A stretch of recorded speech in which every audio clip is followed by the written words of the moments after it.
అండి. హాయ్ అండి. ఈరోజు నేను టమాటా ఎండు కూర ఎలా చేయాలో చూపిస్తానండి. దానికి కావాల్సిన పదార్థాలు ఉల్లిపాయలు, పచ్చిమిర్చి, టమోటాలండి, కొంచెం అల్లం వెల్లుల్లి పేస్ట్ అండి, తర్వాత కరివేపాకండి. మనం రొయ్యలను బాగా కడుక్కొని శుభ్రం చేసుకొని పక్కన పెట్టుకోవాలండి. తర్వాత వాటిని ఆయిల్ వేసి ఫ్రై చేసుకోవాలండి. తర్వాత వాటిని పక్కకు తీసుకోవాలి.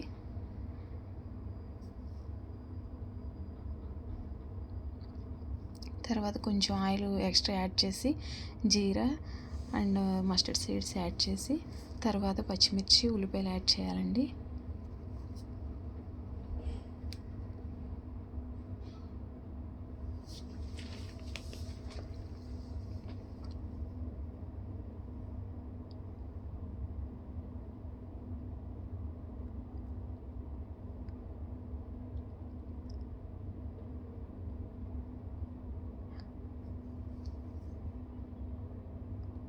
బాగా కలపాలండి.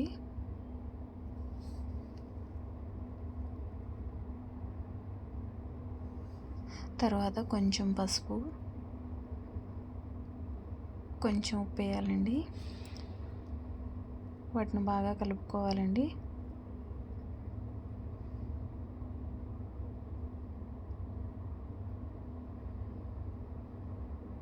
కొంచెం సేపు అలా మగ్గింత మూత పెట్టేసి అలా కొంచెంసేపు మీడియం ఫ్లేమ్లో పెడితే కాస్త మగ్గుతాయండి.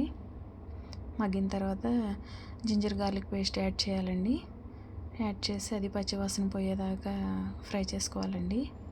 కొంతమంది జింజర్ గార్లిక్ పేస్ట్ అయితే వేసుకోరండి. కొంతమందికి ఓన్ ఫ్లేవర్ అయితేనే బాగుంటుందని వేసుకోరు. అది మన ఇష్టం అండి. నెక్స్ట్ చింతపండు దీనికి నానబెట్టుకొని ఉంచుకోవాలండి ముందుగానే.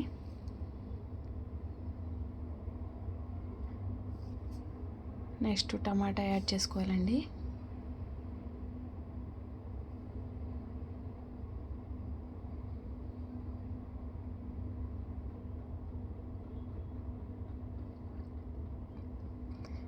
టమాటా యాడ్ చేసుకొని బాగా కలుపుకొని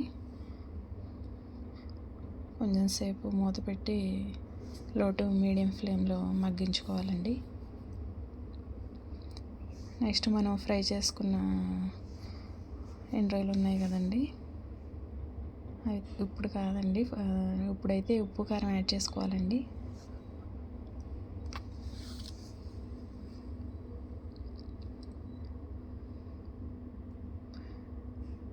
బాగా కలపాలండి. అవి టమాటా ముక్కలకి బాగా పట్టాలండి ఆ ఉప్పు కారం అనేది.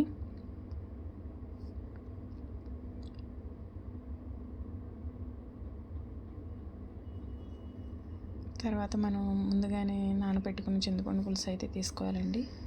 తీసుకొని యాడ్ చేసుకోవాలి కర్రీలో. సరిపడా తగినంత అండి. మీకు పులుపు ఎక్కువ తింటే కాస్త ఎక్స్ట్రా యాడ్ చేసుకోండి. టమాటా వేసాం కాబట్టి కొంచెం అయితే సరిపోద్దండి.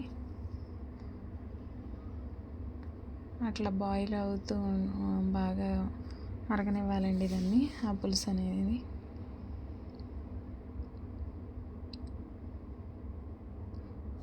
అట్లా కాస్త దగ్గరికి వచ్చాక లాస్ట్లో మనం ముందుగానే ఫ్రై చేసి పెట్టుకున్న రొయ్యల్ని యాడ్ చేసుకోవాలండి.